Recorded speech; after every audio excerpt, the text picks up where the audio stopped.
Hey guys, welcome back to our Wednesday live streams and happy April, happy springtime to all of you. I'm Mary Rose Wood and today we are going to talk about villains. It's the Mwah-ha-ha episode of our weekly live stream about story structure and writing craft. So before we plunge into this very spooky and interesting topic, please let me know if you're watching on Facebook, and you can just click that little link, the streamyard.com/Facebook. It just lets me know who you are. And so we can have a conversation in the comments where I know your name and you know mine. And that would be very nice. Well, welcome back to everyone. For those of you who might be new here, I'm Mary Rose Wood. I'm an author, best known for my middle grade fiction, but I've actually written quite a lot of stuff. I got my start as a storyteller in the theater and spent some years writing plays and screenplays and even musicals. And I'm always grateful for that background because I feel that it helps me think about storytelling now that I'm a novelist and have been for many years in a way that's just a little bit different than your average bear, as they say, a little different than the average bear. So we're going to talk about villains today. And one of the things that I would love for you guys to do in the comments, oh, and I see Nancy's here, Mia's here, Chris is here, Terry's here. That's awesome. If you guys want to post in the comments, what is challenging? What are your questions and concerns about writing villains? Because I honestly think it's one of those topics that writers have a lot of secret anxiety about. We are, for the most part, I mean, I know the folks who are here who have commented. I know that you're all very nice people. Speaking about you rather than on myself. And I think that the capacity to invent a villain, the necessity, or is it, to invent a kind of force of, dare I say, evil in a narrative, it just makes us feel a little uncertain, a little shaky inside. We're going to talk about the reasons why. We're going to talk about what a villain is. Do we need one? Why we need one? How it works in a story, and some of those tips that can help us create villains that feel satisfying.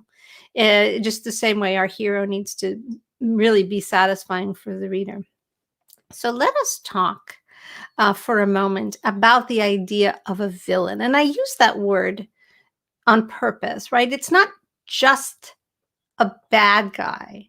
You know, because you've been watching these live streams, and some of you are my Path of the Storyteller students, so we talk a lot. We work together a lot on story structure and writing craft. You know that a hero needs two things in order to be firmly embedded in a satisfying story. That hero needs a mission, and that hero needs to encounter obstacles, right?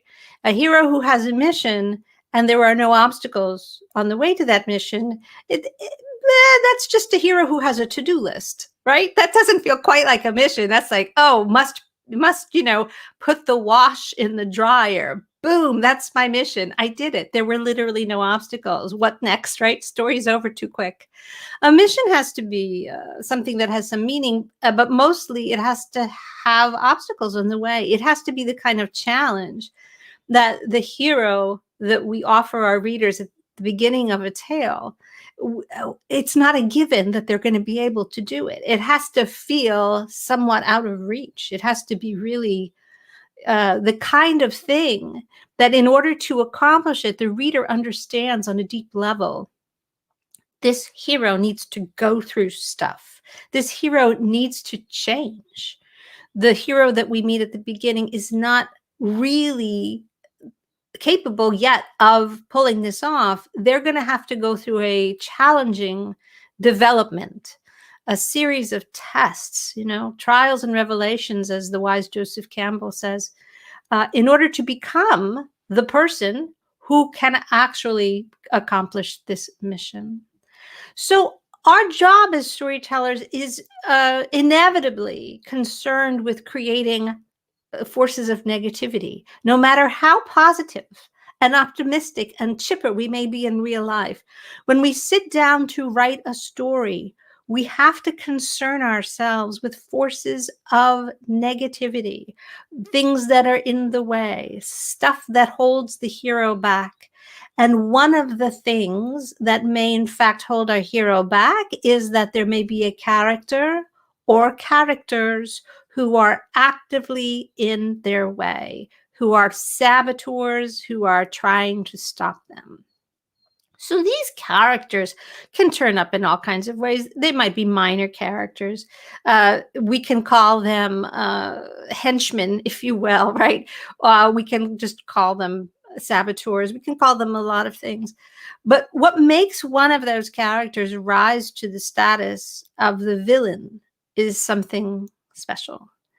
If you participated in a previous live stream where I talked about character archetypes, you will be familiar with the term shadow.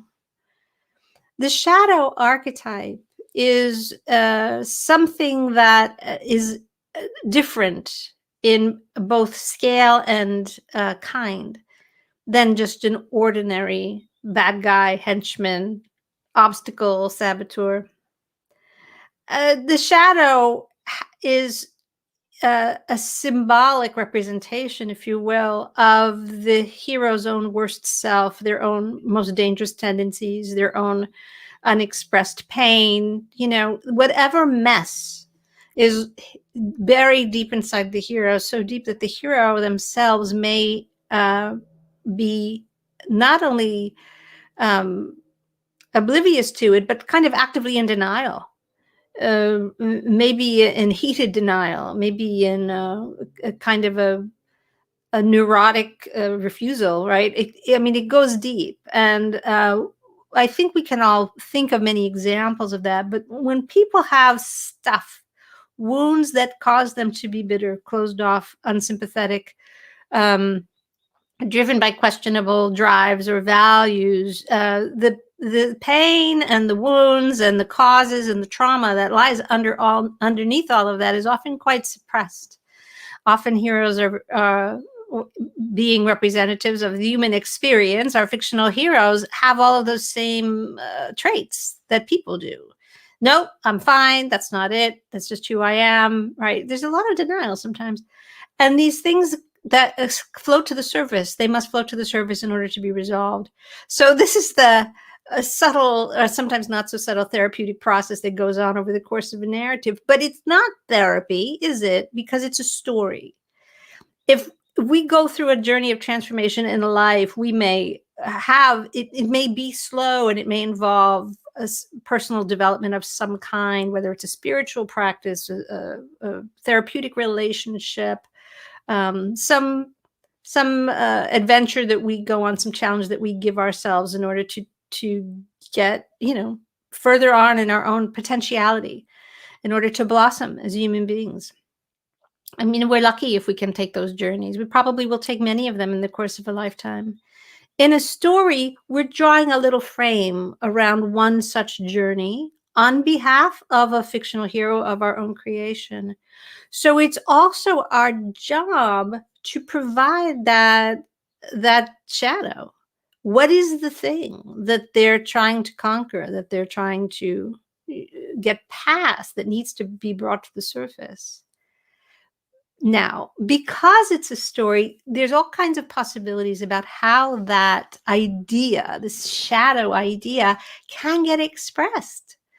It can get expressed in a hero who has a lot of inner turmoil, but I hope that it will also get expressed, because this is the joy of being a storyteller. I hope that will also get expressed in some invention of yours, some character or some circumstance, some environment, something material, something, as I say, that you can put out there where the reader can see it. Now, in life, things are not always tidy that way, but this is part of the art of being a storyteller, is that we create a symbolic landscape. It is like a dream that we are scripting in a sense, and everything in this dream has a little bit of a symbolic charge. Some of it may have a heavy symbolic charge. We're creating symbols to represent what in real life may feel more psychological and interior. That is the glory of storytelling, all right? So when you think about your villain character, if you have one, and we're going to talk about why you may feel reluctant to stick one in, um, don't think of it, right, as simply some random bad guy. My hero wants to do this, and therefore I need to create a character that's trying to stop them. That's a little two-dimensional, right? When we think of our villain as having a component of the shadow, of being in a way the symbol of the hero's own need for some kind of interior growth, the fear of it being just a flat two-dimensional bad guy, the Mwah-ha-ha situation, right? The cliche of the mustache twirling, just force of badness in the story. That fear, can get softened a little bit, and we can be a little bit more playful in our invention and see just exactly what the story needs, what anchor the story needs in order for our hero to be sufficiently challenged, and it will be painful. I got 2 days ago, I got my first vaccine. I'm very grateful to have gotten my first vaccine against COVID, and it made me ponder this because, of course, my arm is terribly sore. It's doesn't feel great, but I have been put into close relationship right now, right, with the exact thing that I'm trying to defeat. This is how vaccines work, right? So this formula version, this is designed to trigger a growth in me, a response of my immune system, a leveling up of my capacity to do battle with the real villain, right? And so this is how we grow. This is how we get stronger. We have to come into contact with the thing we're trying to defeat. And so you need some kind of vehicle. You need to make manifest some way of offering that energy into your story. So that is my definition of a villain. So I just sort of wanted to lay that out for starters. Okay. I'm going to just double check. We have got a couple of concerns here yeah. We've got some really cool things. Well, so we'll start out with this notion that Terry brings in: villainy is in the eye of the beholder. Very, very true. So let's talk about this idea. Thanks for offering that, Terry. I really like that. So we have something as writers, a responsibility that needs to remain top of mind, I think, for most of us, which is that any story we invent is going to, of necessity, embody some set of values. It's going to express a moral framework. There will be, as they say, a center of good in the story that we can locate as storytellers, that we have the power to locate. I'll give you a few examples. We'll use our famous Wizard of Oz exploration. So it's very easy to tell us who the villain is in the Wizard of Oz, right? It's the mean neighbor lady in the beginning who wants to take away Toto, right? But who gets manifested in the dreamscape of Oz as the Wicked Witch. The Wicked Witch. It's in her name. She's not the misunderstood witch. She's not the traumatized witch. She's the Wicked Witch. And so there's inherent lack of sympathy for her perspective. She is just there to get revenge on Dorothy, right? So we can call her a villain, and she's just about as villainous as can be. She's presented by the storyteller as, being, kind of physically, unappealing, and she cackles and she makes threats, and she's, she's really presented as a force of darkness, right, in the tale. But she's not without a point of view, is she? Because the first thing we learn from her and about her is, you killed my sister. Whoops. Uh-oh. She has a motive of her own, doesn't she? She has a mission of her own. She wants revenge because this girl who flew in a house of all things, landed on her sister and killed the sister.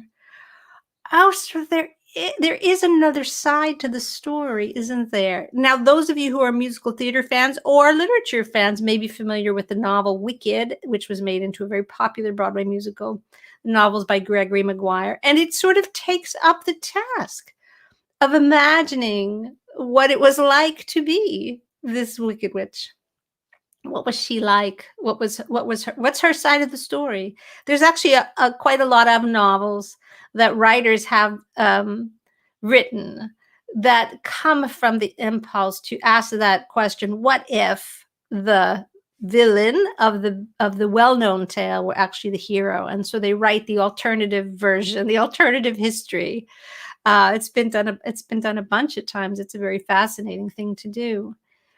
And so one of the fears that we have as writers about creating villains is we don't want to create a two-dimensional cartoon character bad guy, right? We're better than that. We wouldn't be so satisfied with that as readers, and so we want to do better. And yet, our stories tend to take sides, and this is what I offer you as a challenge. When you are conceiving of the character who most embodies, I should say, because these archetypal energies often get kind of passed around like a baton in a narrative. But if you have a character who most embodies this shadow energy of your hero, who is actively acting at cross purposes, trying to destroy your hero, trying to prevent them from completing their mission, sabotaging them, getting in the way. If you've got a character who has the position that, only one of us is allowed to exist and it's going to be me, then I want you to explore what the story would be like if the center of the moral framework, the center of goodness of the story, took a little break and shifted to that character. What would that be like? What story would be told then? What is their side of the story? Now, you may not be writing a book in which a lot of airtime needs to be given to that. But you, as an author, as a storyteller, should take time to explore it, because it will prevent your character of villainy from being so two-dimensional that it doesn't offer a worthy stimulus to the hero's moral development. Now, I was trying to think of a tale in which the villain is truly a villain, an unmitigated villain with no redeeming qualities. Can you think of one? I'll tell you the one that came to mind. The movie The Exorcist. So how much more evil we're going to get, right? This is literally a story about good and evil. It's a story. I'm not going to be too gruesome, right? Because and I certainly don't want to spoil it for those three of you, or few of you, right? Who may not know. But it is truly the tale of a girl who is possessed by Satan, by evil.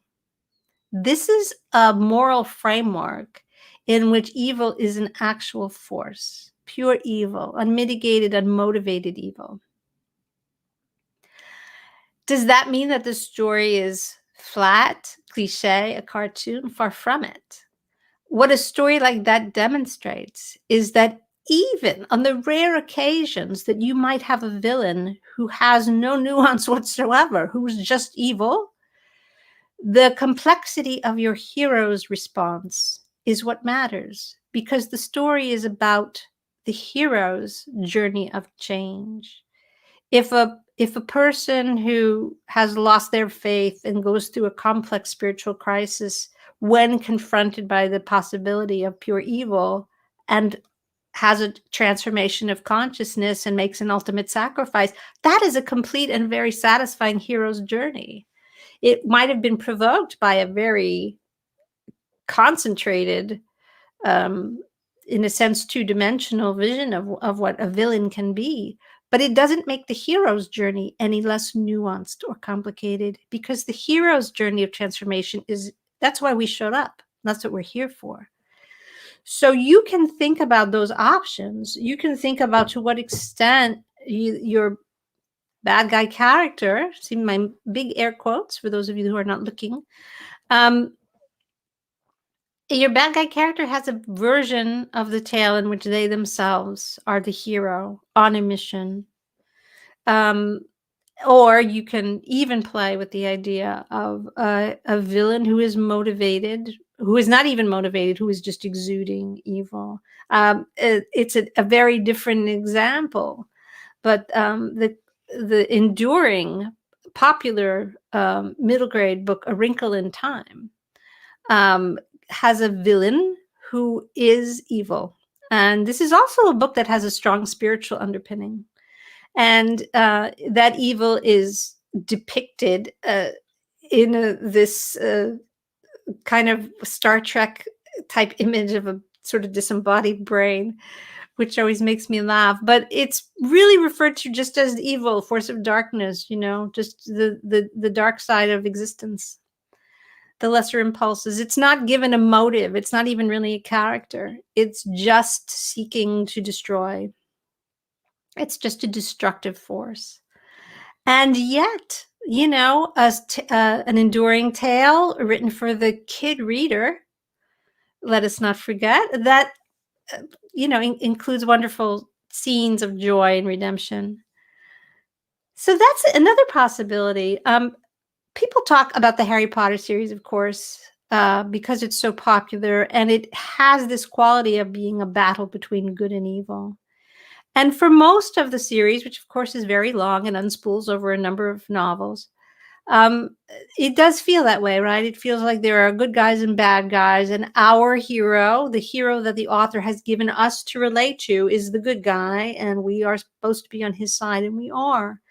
And at the very end of the book, in the last book, new information is offered, a new perspective on how the bad guy, Voldemort, who is so bad, of course, that people are literally afraid to say his name for much of the book, and much of the series, how he got to be the way he is. And it turns out that he was a victim too, that he has a story too. So these are things to contemplate about your bad guys. And I want to talk about another interesting way to conceive of a villain. So it's not just they have a motive of their own. They have troubles of their own. It's not just adding, oh, by the way, the villain was wounded. Hannibal Lecter had a terrible childhood. Sometimes we don't even want to know that, right? We don't even need to know it. It's more mysterious if we don't. What happened to Richard III? Why was he just so mean? So let's dig deeper than that. People make moral decisions based on a framework. They have a moral framework, and this plays out in everyday life. This doesn't just play out on the realm of deciding between good and evil. It can play out in a very trivial way. I'm going to use an everyday example. So I got a flat tire on my car the other day. So conversation ensues. We need to make a decision about replacement tires, right? And so one person says, well, my framework, the highest value in my decision-making framework here is safety. I want to have the safest tires on the car, even though I know that those will probably be the most expensive tires. I'm looking at safety. That's how I'm going to make my decision. Another person says, well, after a certain point, all these tires are good enough. So let's find the best deal on the good enough tires. And so that person is trying to save money. And that is a different framework of decision making. Now, if your framework is safety, this type of tire is the right one to get. If your framework is, let's get a really good deal on a good enough tire, this type of tire is the one to get. There are two different positions. Two different outcomes have been arrived at by two people, not because one is good and the other is evil. They are making decisions based on different frameworks. Now, in real life, this collision of frameworks that don't match up is arguably at what is underneath most of our disagreements with each other. Some people are, they're interested in security. Some people are interested in prosperity. Some people are interested in inclusion. Some people have different values at the top of the list. These are not mutually exclusive. Chances are we are all somewhat interested in all of these things. But for most of us, we have a hierarchy, a ladder of what frameworks we put at the top that are our real decision points that we really make our decisions based on. The person next to us may have very similar values, but in a different order. When we come to make decisions, they may come to a completely different conclusion than we do.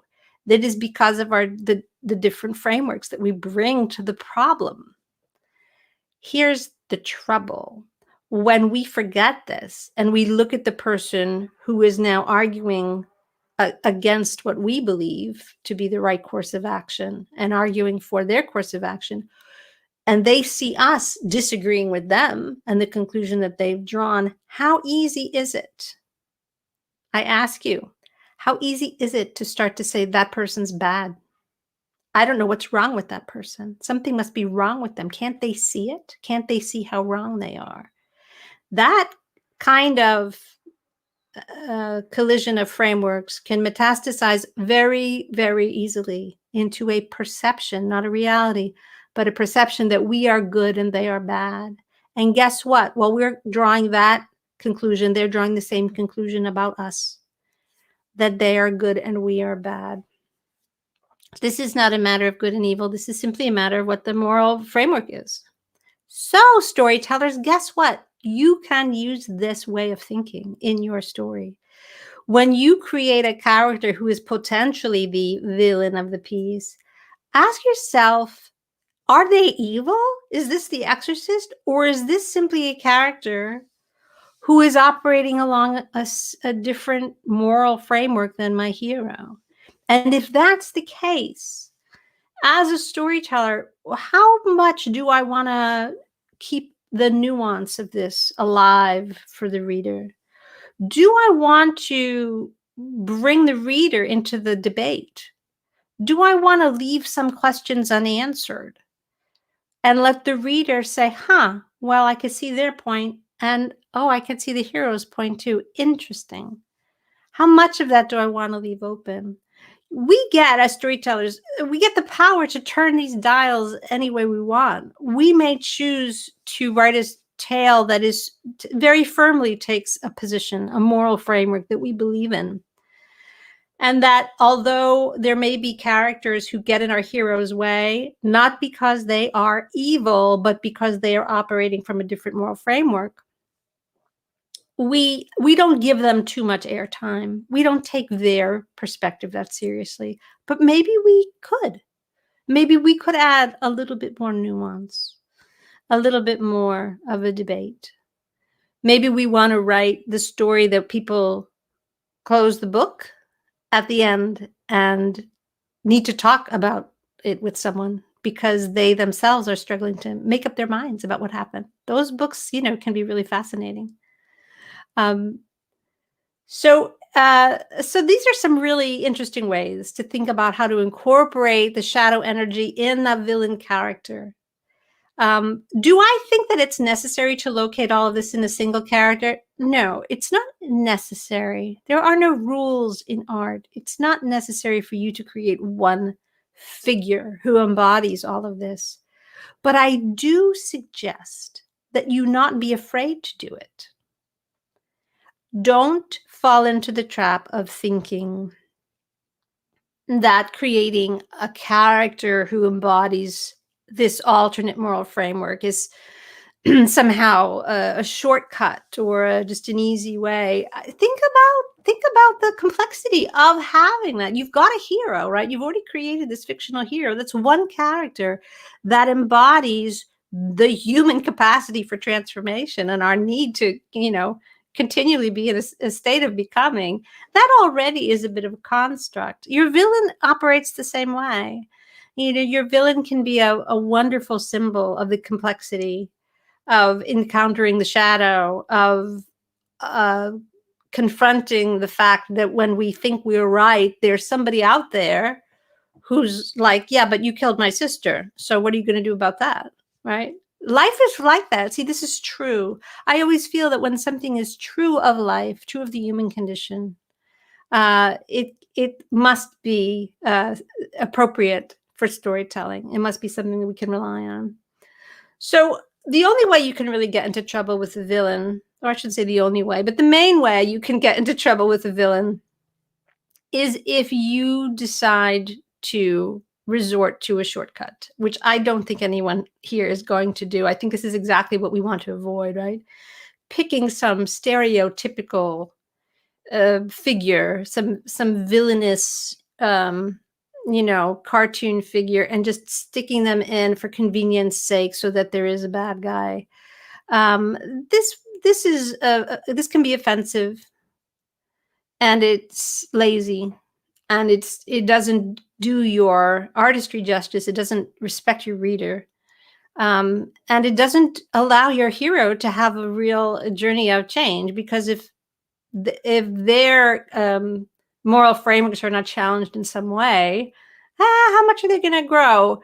That results in a kind of a very flat, kind of cartoony type tale. And I'm not saying that these tales don't get made in books, often in movies. They do exist. Certain genres of storytelling. I'm thinking of, like horror movies, right? That there's it's a very cheap, not necessarily financially, but it's a kind of a cheap and easy type of storytelling, because it's like, oh, we'll just put people that we relate to in danger, and then there's the evil, and then we just have this hormonal rush of being, right? We don't want the ones that we are on their side. We don't want them to get hurt. But of course, that's what a horror movie does. It hurts people. So this is not to say that horror movies can be art as well. The Exorcist is a great example. Yes, technically it's a horror movie, but it's a horror movie that is filled with moral complexity, even though the villain is evil, right?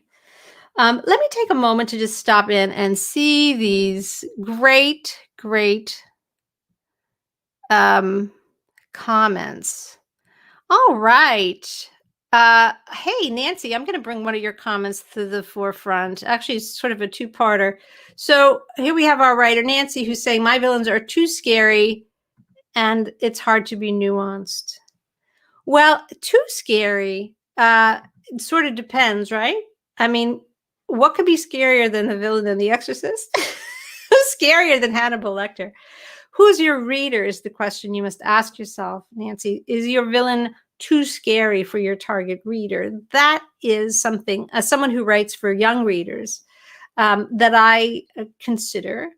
And who's to say what constitutes too scary? Is Voldemort too scary for some kid readers? Perhaps, every reader is different. So when we're writing for adults, this is a very different question, of course, because then we're simply thinking about what the overall tone of the book is, so that the type of reader who's going to be attracted to the story, the storytelling, the writing, and this, even goes sometimes in how a book is presented in terms of its cover and the way it's described on the blurb. If we trick a reader into picking up a book that is extremely disturbing by pretending that it's a cozy mystery, that's not very nice, is it? They're going to be cross with us. There needs to be a kind of a truth in advertising that if we're going to write a story that's very grim or that goes to very dark places, we need to make sure that we've communicated that so that the right reader picks up the book. And there's all kinds of ways to do that. But you don't want to switch mid through, right? What we don't want to do is to start out writing a cozy mystery, in which a retired former librarian who runs an antique shop is going to, solve bloodless murders in her coastal town. We don't want to necessarily switch halfway through and upend the reader who loves that kind of story by making it like a gruesome bloodbath or something really twisted. That just isn't pleasant. It's not nice. It's a way of getting a rise out of the reader, but it's the wrong way. It's the wrong way.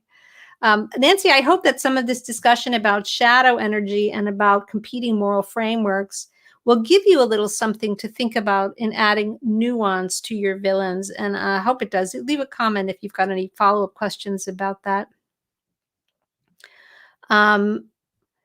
Hey, here's a provocative question. And it's a great plot idea for those of you who are coming up with stories right now. Terry says, I wonder if the hero thinks, perhaps wrongly, that someone is the villain and then miss the actual villain along the way. Well, this kind of red herring is a wonderful tool to use, right, in storytelling for there to be some kind of component of a misdirect. As the magicians say, we have our readers looking at this character, thinking they're the mastermind who's behind all the nefarious obstacles that keep cropping up in our hero's path. But the real villain is the other one. Yeah, I think that's actually not an unusual thing to do in any kind of mystery plot. Your hero, may not be accurate in their perception of who the villain is. Because they are locked in their own moral framework, as well they should be, because that's true. We tend to start out locked in our own moral frameworks. It takes a certain amount of growth as a human being, a certain amount of maturity, which has nothing to do with age, of course, to really understand that other people with whom we profoundly disagree may be as good as we are. They just have a different moral framework. They have different ways of making decisions. They prioritize different things for a wide range of reasons. And coming into resolution with that kind of difference is, that's when a story is really fascinating. And that's when you can really do some grown-up storytelling.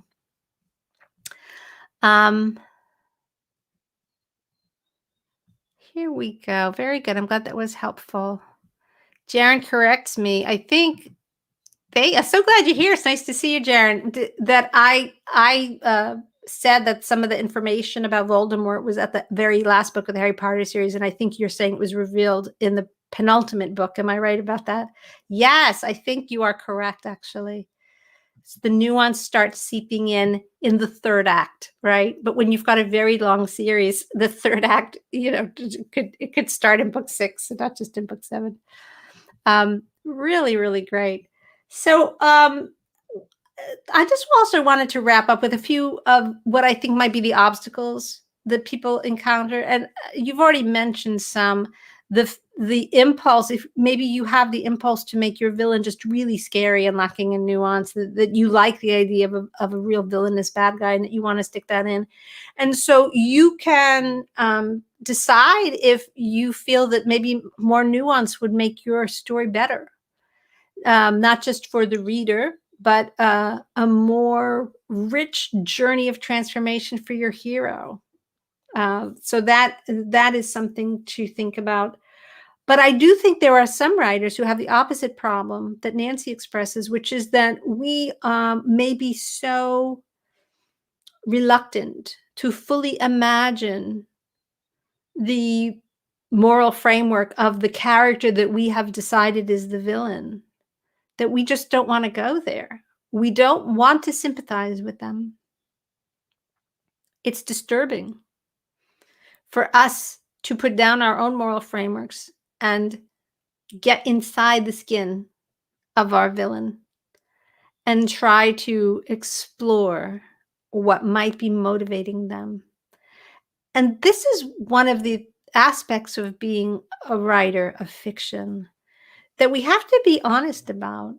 It has this quality that actors understand well, that you may have to, in order to do a good job as an artist, you may have to go outside your own comfort zone and imagine things that are disturbing.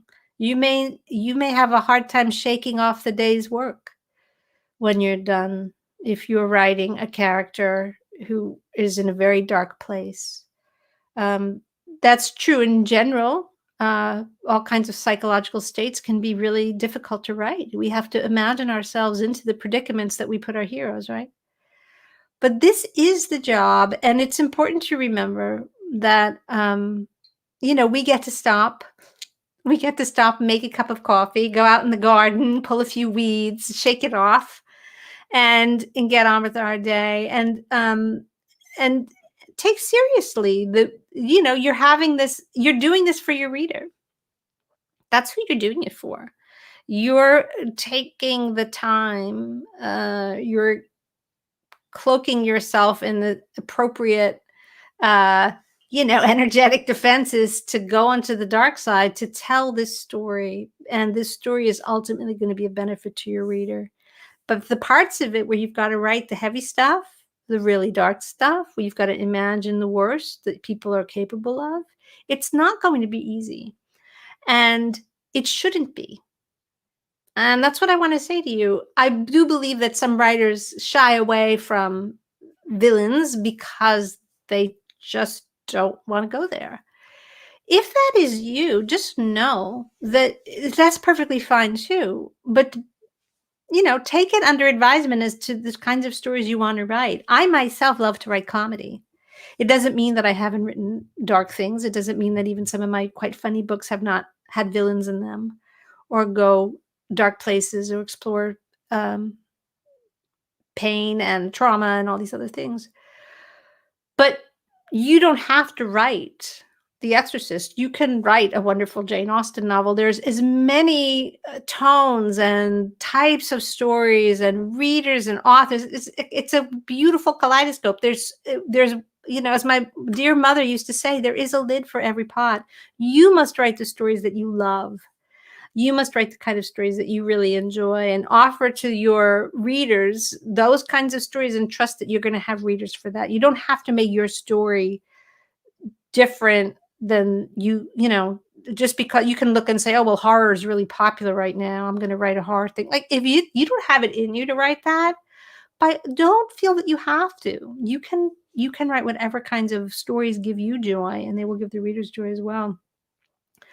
So be willing to go to the dark places, or be willing to choose not to. It doesn't matter. Even in a comedy, you can explore the themes of what's in your hero's way, what characters might embody the shadow energy that your hero is struggling against, and what competing moral frameworks can fuel this collision of objective, so that you might have a hero who encounters a villain, more air quotes, and that in the course of the tale, that the reader may say, well, wait a minute, I'm not even sure whose side I'm on. Like, that's a really interesting and complex outcome. We as writers have the power, because of our use of point of view and the way we tell our tale, to situate, the reader in sympathy with our hero, with our protagonist.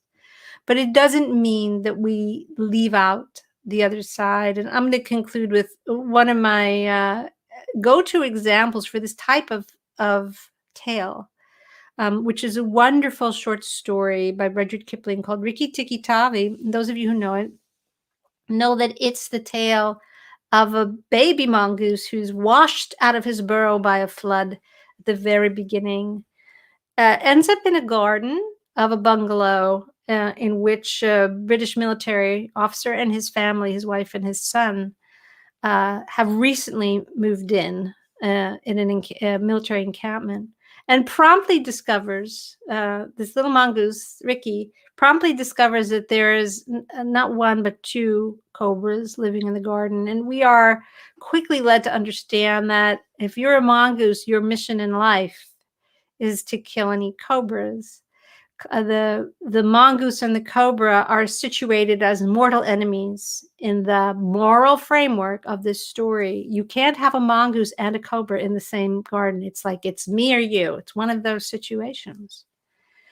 And the narrator situates us in sympathy with the hero, Ricky, the mongoose.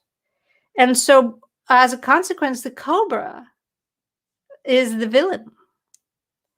But as the story plays out, and this is a short story, I think it's a little over 7,000 word total. As the story plays out, we come to understand, because Kipling lets us in on it, that there are such commonalities between these characters that consider themselves enemies. From Ricky's perspective, the cobra is the villain. But when we first meet the cobra, we are introduced to the dismay of one of the birds in the garden, who is incredibly upset because the cobra has taken and eaten one of her eggs.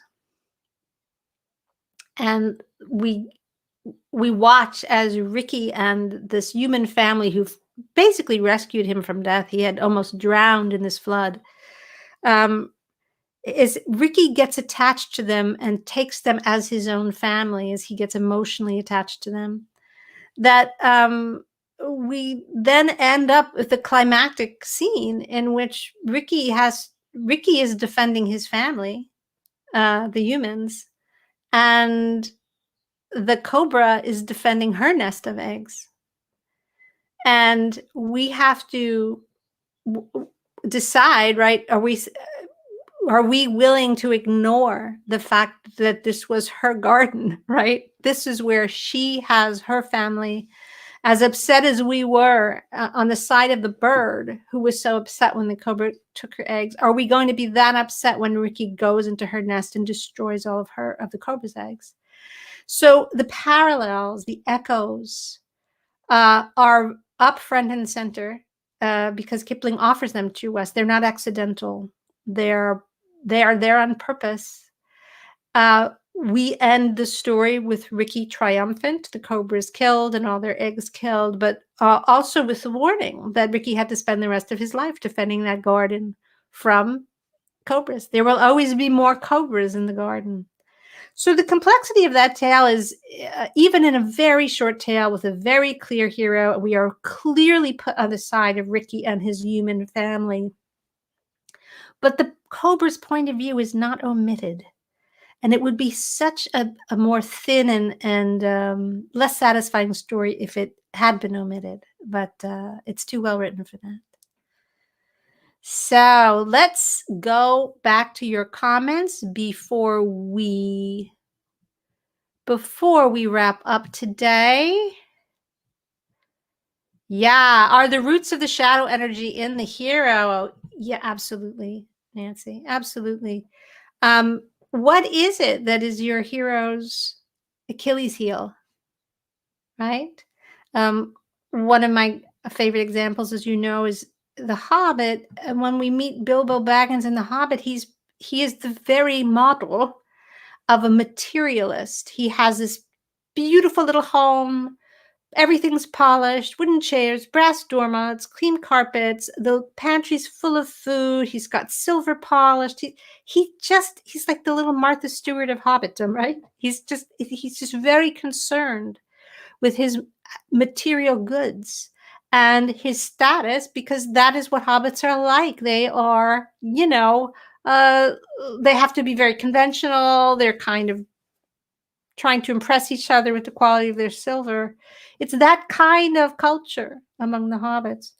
And he ends up going on this messy, uncomfortable journey, as far away from home as he could possibly get, to encounter another creature who lives in a hole in the ground and is very concerned with material goods, and that creature is this dragon Smog. So we have in a hole in the ground there lived a hobbit. It travels all the way to the lonely mountain, where in another hole in the ground lives a dragon who is literally sitting upon a hoard of gold. And they have a conversation in which it just becomes clear how similar they are. You know, how much that quality of cleverness and wit and wariness drives them both. So if you know The Hobbit, you know how that ends. But that dragon was doing his dragon thing, right? And then when the dragon is dispatched with, the true shadow energy of the book remains, because it's that kind of wonderfully conceived book. And so the dragon, which is just the symbol of the shadow, is dispatched with, but the greed, which is what it symbolized, that energy then explodes all over the book. And now all of the greed of all of the creatures and all of the world of the book gets enacted. And now there's a war, and it just comes to be on Bilbo's little hobbit shoulders to put an end to the war. And for him to, you know, finally really express what the book has been about all along, which is, this isn't what life is about. It's not about the accumulation of silver or gold. You know, it's about friendship. It's about home. It's about family. There's a wonderful speech at the end where Thorin, the leader of the dwarves, who really becomes, almost takes over the role of the dragon, the greed that he has for this gold is what makes him unable to strike a compromise or to back off from his position that no, the gold is his and his alone. He has a wonderful little speech where he praises Bilbo, and he says, if we all thought like you, and the world would be a better place. But the thing is, Bilbo didn't think that way at the beginning of the book. And that's what matters. There has been a journey of transformation, and that shadow energy has been there all along. Largely embodied by the dragon for much of the book. That's who they think they're going to face. That's where they're going. That's the mission. We're going to go deal with this dragon. But then the dragon turns out to be a symbol, right? But the greed is the real shadow. So that's something else to consider when you create a villain character who's really carrying a lot of shadow energy. That shadow absolutely rises from the hero, as Nancy notes. What happens to that energy if your villain is dispatched with? Is that the end of the shadow? Or just does it go sit somewhere else for a little while and need to be dispatched with all over again in perhaps a deeper and more nuanced way? So much to think about. Thank you so much for this fun discussion. It's great to see your comments. It's great to see your participation. I love having you guys come week after week. Looking forward to more discussions on future Wednesdays. As always, if you have something that you would like us to talk about in a future Wednesday, please let me know. You can leave a comment below this video. You can pop into the Facebook group, Path of the Storyteller, and talk to me there. It's always great to hear your suggestions. If you're not a subscriber to the YouTube channel, please take a moment to subscribe. And if you like this talk, you can press the little thumbs up to let me know that you liked it. And I look forward to talking more about story structure and writing craft in the future. Thanks, everybody.